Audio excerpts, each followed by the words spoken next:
There's a moment in your financial life where everything starts to feel different. Not overnight, not dramatically, but in a way you can't ignore anymore. The stress starts fading, and for the first time, money doesn't feel like something you're constantly chasing. That moment is your first $100,000, and most people misunderstand why it matters so much. It's not about the number itself, it's about what changes after you reach it, and how money starts behaving completely differently. Before $100,000, every dollar feels like it comes from effort. You work, you save, you invest, and progress feels slow, almost invisible. It feels like nothing is happening even when you're doing everything right. After $100,000, something shifts. Your money starts working alongside you. It's no longer just your effort driving growth. Now your investments begin contributing in a meaningful way, and that changes the entire game. Let's make this simple. Imagine you have $10,000 invested, and the market grows by 10%. You make $1,000. That's nice, but it doesn't feel life-changing. It doesn't feel like momentum. Now imagine you have $100,000 invested. That same 10% growth gives you $10,000. That's no longer small, that's real progress. That's when things start feeling different. This is why the journey feels so frustrating in the beginning. You're putting in effort, but the results don't match your expectations, and because of that, most people assume it's not working. But the truth is, you're in the hardest phase. The phase where your effort matters more than your money. The phase where discipline matters more than motivation, and where patience is the only thing keeping you in the game.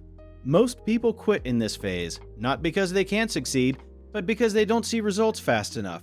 They get discouraged, they lose consistency, and they walk away right before things start improving. There's a concept that explains this entire journey in a very simple way. It's called the 8-4-3 rule, and once you understand it, your expectations completely change. The rule suggests that wealth doesn't grow in a straight line. It grows in phases. The first phase takes the longest, the second becomes faster, and the third starts accelerating in a way that feels almost unfair. For example, it might take around 8 years to reach your first 100K, then only 4 years to reach 200K, and maybe just 3 years to reach 300K. The numbers aren't exact, but the pattern is real. The reason this happens is simple. In the beginning, your base is too small. Even good returns don't create noticeable change. But as your base grows, those same returns become powerful. This is the moment when compounding becomes visible. Not theoretical, not something you read about, but something you actually experience.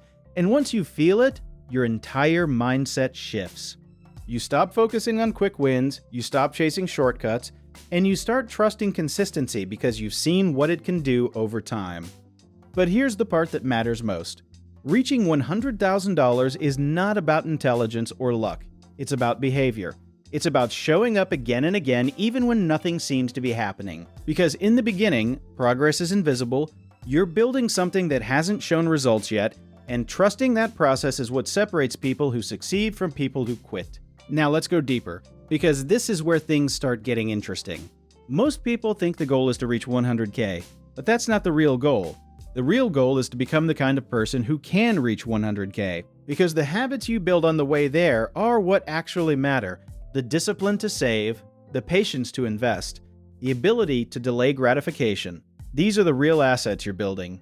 And once you have those, the numbers become inevitable, because you're no longer relying on motivation. You're relying on systems and behavior. Think about it this way. Before $100,000, you're pushing the car. It's heavy, it's slow, and every inch takes effort. But once it starts moving, it becomes easier to keep it going. That's exactly how compounding works. The beginning is hard because there's no momentum. But once momentum builds, everything starts moving faster. Now here's something most people don't realize. The difference between someone who reaches 100K and someone who doesn't is not income, it's consistency. There are people earning $50,000 who reach it, and people earning $150,000 who never do.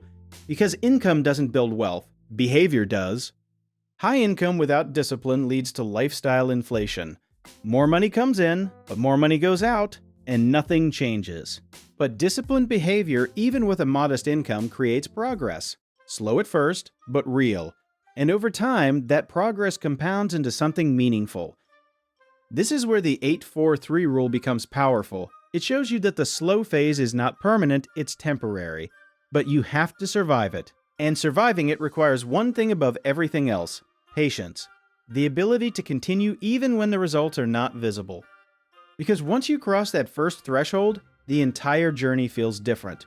Your money starts contributing more, your growth becomes faster, your confidence increases, and for the first time, you feel like you're not just working for money, your money is working for you.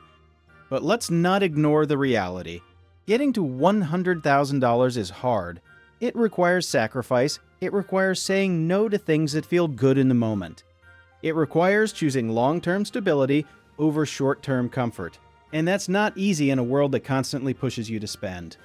Everywhere you look, there's pressure to upgrade, to improve your lifestyle, to match what others are doing, and that pressure makes it harder to stay disciplined. But here's the truth. Every dollar you spend today is a dollar that can't work for you tomorrow, and in the early stages, that matters more than anything. Because your base is still small. Every contribution matters, every decision matters, and every delay in investing slows down your progress. This is why minimalism and investing often go together. Not because you have to give up everything, but because you need to be intentional about what you keep.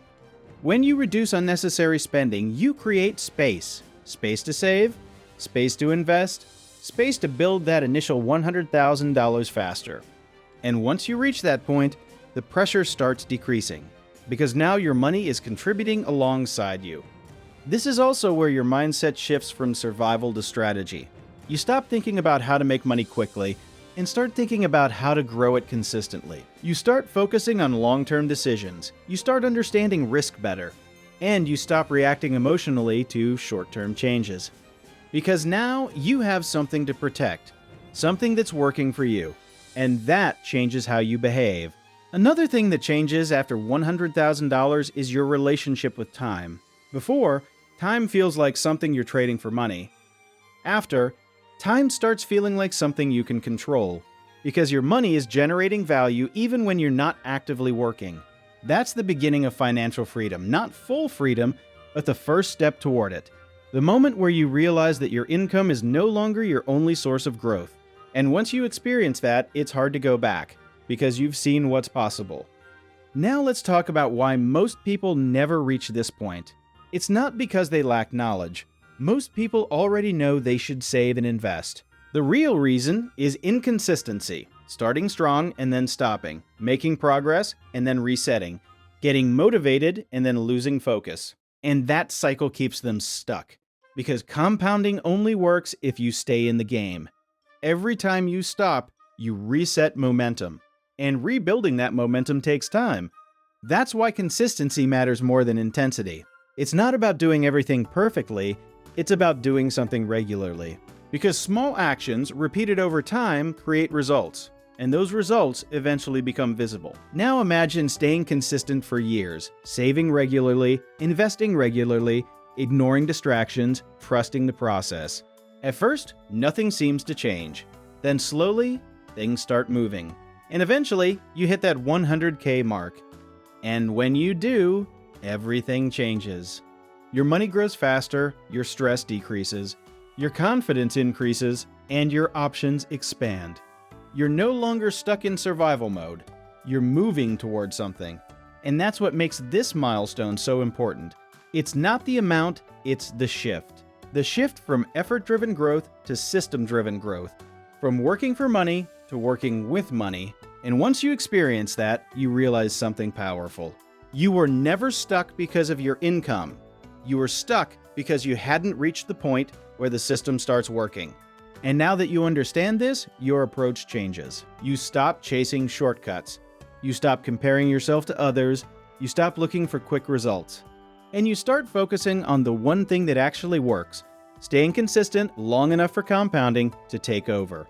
Because that's the real secret. Not intelligence, not luck, not timing. Consistency. So if you're at the beginning right now feeling like nothing is working, understand this. You're not behind, you're just early. And the only thing you need to do is keep going. Because the hardest part is the beginning. And once you get past it, everything changes. Most people will hear this, feel motivated, and then go back to their old habits. That's why nothing changes. Don't be that person. Start small, stay consistent, and trust the process. because your first 100K is not the finish line. It's the moment the game finally starts working in your favor. And if you want more simple, powerful insights like this that actually help you build real wealth, subscribe to Drawn to Wealth.